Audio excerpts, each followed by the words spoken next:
Sir, sir, Ay. sir, sir. Oh, kayo na uli? Ay, oo. Matagal na din.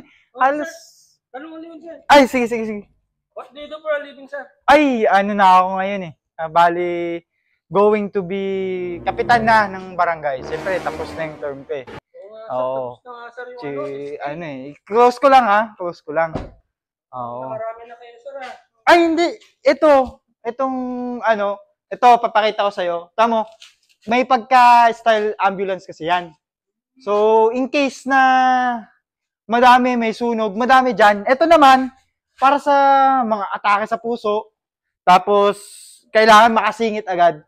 So, di ba yung ginagawa ni Marcos, kailangan makasingit?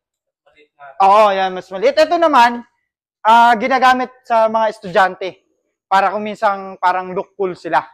Okay, sa mga estudyante. So, ano talaga, purpose ko nito is makatulong sa community. Kaya nga ngayon, tumatakbo na ako bilang kapitan na eh. Di ba? Oo. Di ba? Ganyan talaga. So, ano pa yung may tatanong mo sa akin?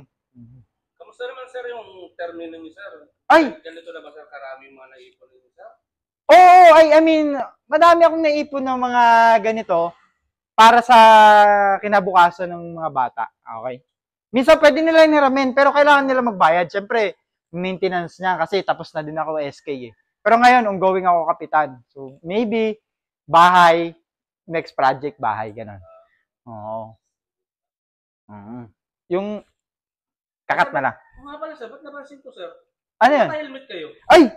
Ay, oo, ano to? Kasi, syempre, 20, ano na ngayon, ano. Tsaka, madami ngayon ang babaril ng mga politiko eh. Papansin ko. So, nag-helmet ako for safety purpose. Bulletproof ba yan, sir? Bulletproof? Oo, itong mga sasakyan ko. Ito, 3.M. And then, 2 kasi maliit lang naman. And then, ito, 10M. Kasi, yung iba ko pang sasakyan, nakita mo kagay na, lahat yung naka-bulletproof. Kasi, tataka sila eh. Na, ano yan? Na, ano yan? Delikado daw yung sitwasyon ko. Kasi, hindi naman ako sa ano. Wala akong pakalam kung ano sasabihin na kasi ako, basta ako makatulong lang. Minsan kasi, nalulungkot din ako eh. Bakit naman, sir?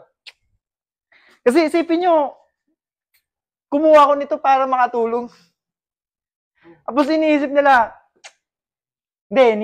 na, ano yan, kinukurakot ko daw. Pag may hiram daw, kailangan sila pa yung magpapagas. Tapos, nagpapabayad daw ako pag ipagdadrive ko sila. Siyempre, pagod, nai-istorbo din ako. Pero yung goal ko talaga dito, alam nyo, sa ano, nanonood ng vlog mo, goal ko talaga dito, sir, is, para to sa mga kabataan. Tignan nyo, nag-helmet pa ako para matuloy-tuloy lang yung serbisyo ko. Hindi ko na ito tinatanggal. Tulog ko, suot na ito eh. Yung ulo ko nga, nahihiya na ako tanggalin. Pag tinanggal ko, parang helmet na din. Nagkaka-shape na. Kaya alam nyo, sana supportahan nyo pa din ako sa darating na eleksyon. Sige, at para maganda mapaliwanag mo yung advocacy ninyo. Oo, ngayong ano na to, dito ka, para ano. Ngayong advocacy yan, nabanggit mo na din yan. Yung darating na ano, dating dating tumutulong, ha?